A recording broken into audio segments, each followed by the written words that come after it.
How we doing, cool kids? How we doing?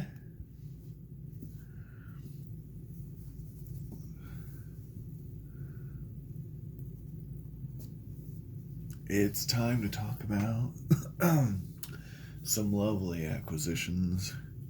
Although Miss Evie has joined us, so we're going to talk about coins around the world.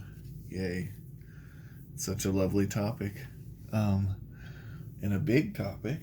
And today we're going to talk about the Iberian Peninsula, specifically Spain.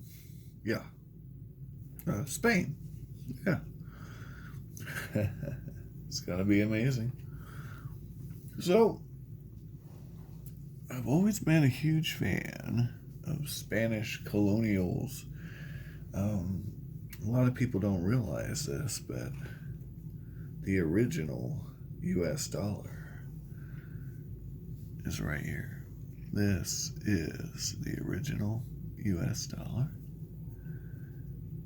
It is the pillar dollar, also known as an 8 reals, piece of 8, silver doubloon. Earlier iterations of these coins were called cobs. These are milled coins, so they are not cobs, but I do have some cobs. Well, one cob. I have a fake cob too that I've shown you guys before.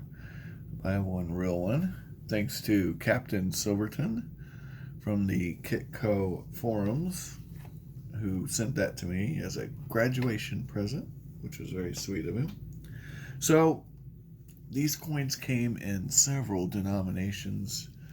You had the golden escudos, and we're going to talk specifically about the silver coins. There were also the Meriades, I believe I'm saying that right, which were the copper coins. But we're going to deal exclusively with the silver coins today. Your common denominations were the 8 reals, which you just saw. Then you have the 4 reals.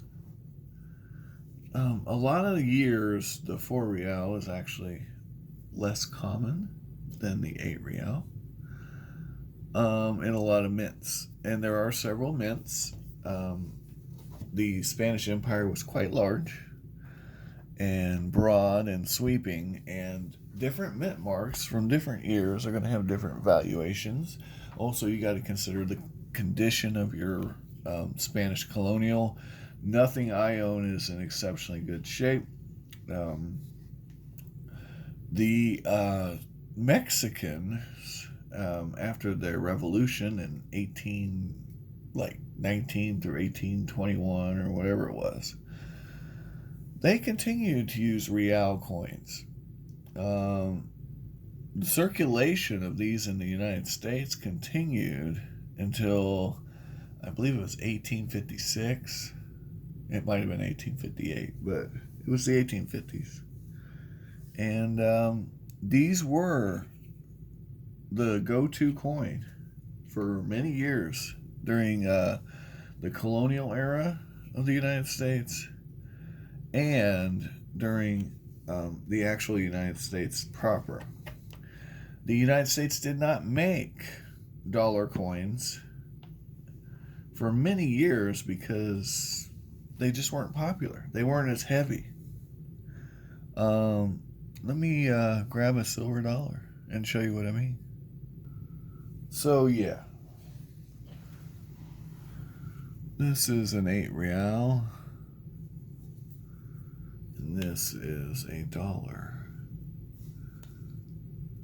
Okay. Now, I don't have a silver dollar from the same time period as these 8 reals, and quite frankly, the 8 reals are much cheaper than the US dollars at the time because they were so unpopular that the 8 real mintages are just way bigger, way more popular coin. But you can see why. If you were going to have a dollar, which one would you rather have? this big honking thing, or this slightly smaller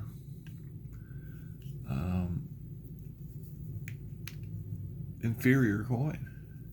Yeah, the dollar. So, having said that, though, remember we had said Mexico went on with the 8 real. So the denomination is here, 8R. 8R. Okay, that's how you know it's an 8 real. This is a especially nice example from 1877 that I had to show you guys. Big fan of the Mexican stuff. We might do a video on it. Let me know in the comments. So let's look here at this 8 real. And you'll notice there's no denomination on the front. The Mexican coin has a denomination. The Spanish coin does not. Now this Spanish coin is from the same mint as this coin. They were both made in the same place. How do I know that? Well, it's right here. That M with the circle above it, I'll put it upside up so you can really see it. See it? That M with the circle above it means this was made in Mexico City. Tecnoctitlan. Or something really close to it. Mexico City. So, that mark, right there, there's the mark. That lets us know that Mexico City made this real. By the way, most of your Spanish colonials do come from Mexico City. It was just the largest silver mine in the world at the time. It still is the most productive mine, but China has overtaken them in total production. All right, this is that 4 real. Now you'll notice there's different rulers on these coins. These are the same guy. Carolus is Charles the Fourth. Charles the Fourth. Years on these are 1800 and 1796 respectively. This is a 4 real. You can tell what the denominations there. 4R, and the mint mark is right here. Mexico City. Okay. Now, the next coin, so you have the 8 real, then you have the 4 real. What do you think's next, guys? If you guessed 2 real, you'd be right. Now, this is Charles III. He's the pappy of Charles IV. Well, supposedly, anyway. A lot going on with that Spanish royal family. So, yeah, Charles III and this coin, again, Mexico City. And you know it's a 2 real because it says right there, 2R. 2 real. Okay. Excellent. Next up, well, if we have an 8 and we have a 4 and we have a 2, what's next? Well, logic says it's a 1 real. And that's exactly right. It's a 1 real. 1 real, Charles IV, 1801. And you may or may not be able to see it, but it is from Mexico City. The way you know it's a 1 real is the denomination. Okay, so it's near the mint mark there. See it? 1R. Right by the Mexico City. 1R. 1 real. Now, we went from 8, we went to 4, we went from 4, we go to 2. We go from 2, we go to 1. What's half of 1? You're right, it's half a real. 1/2 of 1 real. And these coins are precisely in weight half of one another. So, how do we know what this one is? Well, we have to look at our mint marks. Our mint mark is, this is kind of tiny, so I really got to look here. Yeah, Mexico City. And it doesn't have the 1 R, it just has an R. It's half a real. Okay. This coin's not actually in that bad a shape. It's probably in the best shape of the bunch on all these. But there you go. Half a real.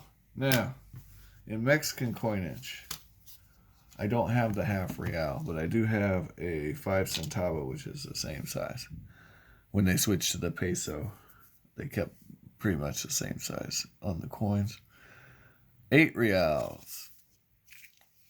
Okay, so Mexico was so impressed that even after they broke away from the yoke of the oppressive Spanish Empire, they decided to keep their monetary system. Isn't that amazing?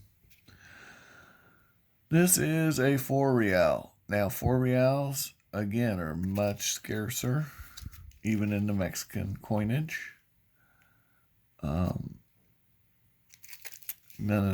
This is not an especially great example, but for $12, I can't complain. You can see the date. It's in 1857, and it's yeah, pretty cool. Next up is the 2 real. This one's from 1844.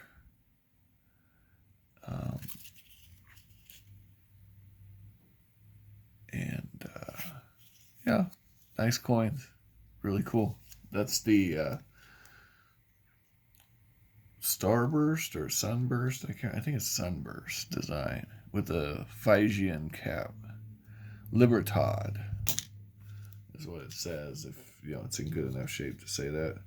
This one's in pretty bad shape. This is a 1 real, 1850. 1 real. And then a half real would be about this size. But this is actually a 5 centavos from 1888. And let's compare the dollar to the 8 real of Mexico. You can see the Mexican coin is bigger. And it has a slightly higher percentage of silver, too. Which, is a distinct advantage. But diameter-wise, the Mexican coin is heavier and more pure. And, it's not even close, not even a comparison, So you'll see the chop marks on this. I wanted to point those out too. These were used heavily in Asia. These coins were very popular in Asia. They were actually the go-to trade currency for a very long time. The British Empire tried to get in on the action, and so did the Austrians. The British used a trade dollar to get the Chinese trade. The Mexicans actually used these. These coins were trade dollars. The United States trade dollar was actually made because the Chinese didn't like these size dollars. They wanted the bigger coins. So, yeah, the U.S. trade dollar was actually made, kid you not, to trade the British trade dollar, which is really cool. I don't have one. I wish I did. But, man, they're real pretty coins. They were made to trade with the Chinese and other Asian countries. They really liked the big honking chunks of silver, and they were spoiled because of the Spanish coinage. Austria. They had the Maria Theresa Thaler. This was another very popular trade coin. And if you look at it, it's pretty good size coin. Now, it's not as pure as these other coins, so keep that in mind. But it is a honker. And these coins are really nice looking coins. These are crown coins, crown size coins. Really cool. And really neat coinage. And these are still made to this day. So I guess the Austrian coin was the winner. Still used heavily throughout the world as trade coinage.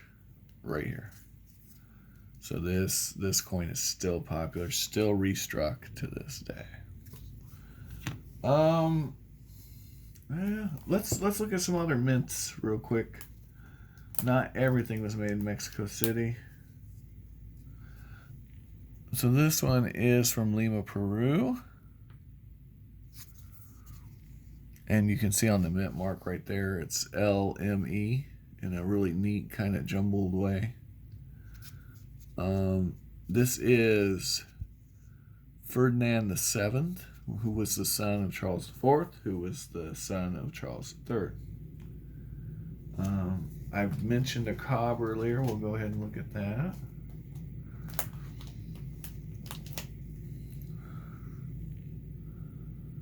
Here is the cob.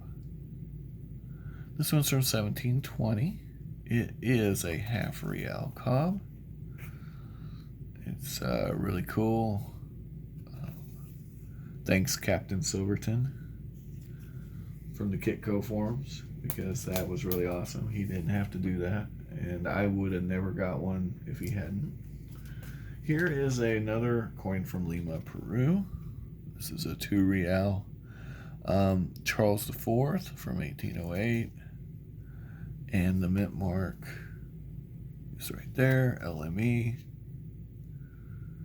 As you can see.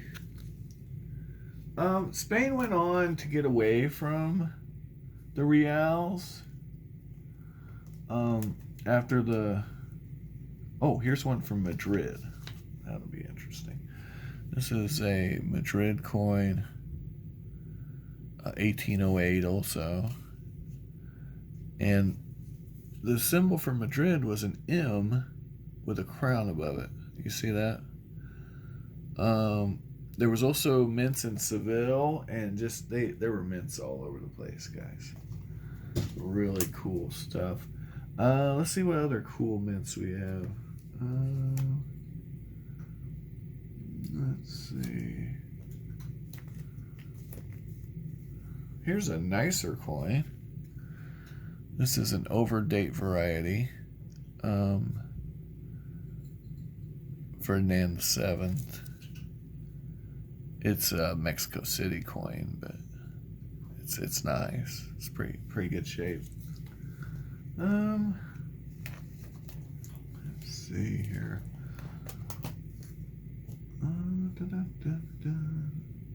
See if I got any more mints. Mexico. Oh, here's one from Lima, Peru. So this one is really cool. This one's from 1764. It's got the pillars on it. Where the pillar dollar's name comes from is actually this coin here. This one's a half real. And yeah, it's from Lima, Peru, right there.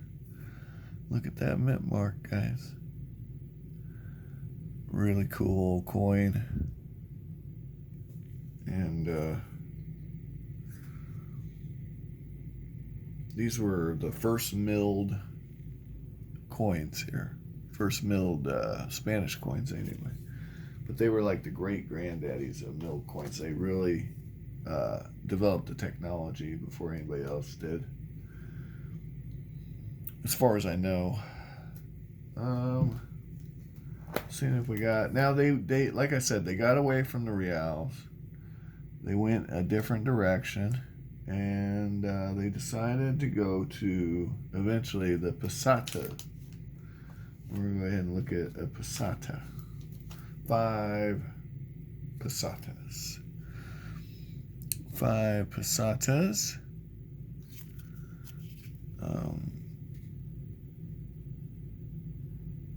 And these are cool coins. That is Alfonso the 12th. There's another Alfonso the 12th. Now, he died tragically young. He was actually very popular, and his child son took over, and it didn't end well. But we're skipping a few things here. So the Posadas, the first ruler after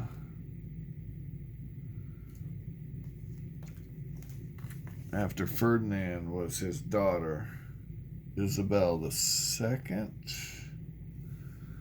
Here she is.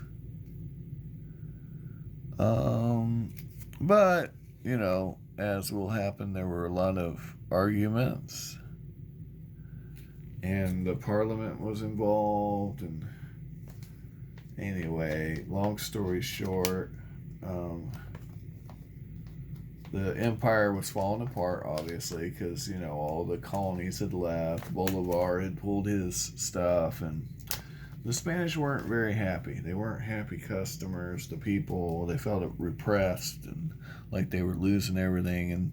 And they removed Isabel from power, and, well, they picked this Italian guy to be their king. That didn't last very long, though.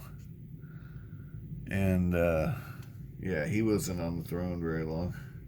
Amadeo the First. Amadeo was out of there pretty quick. And then Alfonso the 12th. And then his son, Alfonso the 13th. The last king of Spain before the Civil War. He ran away in disgrace. The socialists took over Spain, and what you ended up with was a pretty ugly deal. It was not good. Not good at all. The Spanish Civil War. And this coin comes from that era. Really nice coin. There you go. Another really cool Spanish design is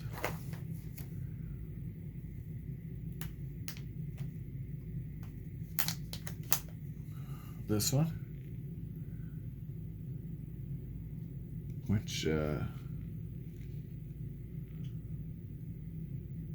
you see in 1869, but you also see them, they have little stars on them, and in those stars are dates, and some of the dates are actually really rare. Another coin that does that is are these 100 pesetas with Franco on them. You know, they'll have a date, and then they'll have stars beside them with the actual date. It's really bizarre. I don't know why the Spanish thought that was cool. It's actually obnoxious, if you ask me, but, you know, I wasn't there. I didn't get to make that decision. Here's another 5 peseta. Their coins had different denominations. So you had the 5 peseta, which was the crown. And then you had, you know,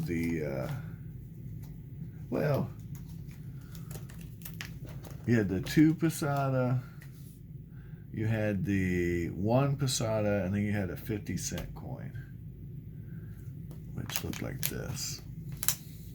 There you go, 50-cent coin. And, you know, they tried several different denominations before they came up with the peseta too. So there was a lot going on. After Ferdinand VII, things went downhill for Spain pretty quick.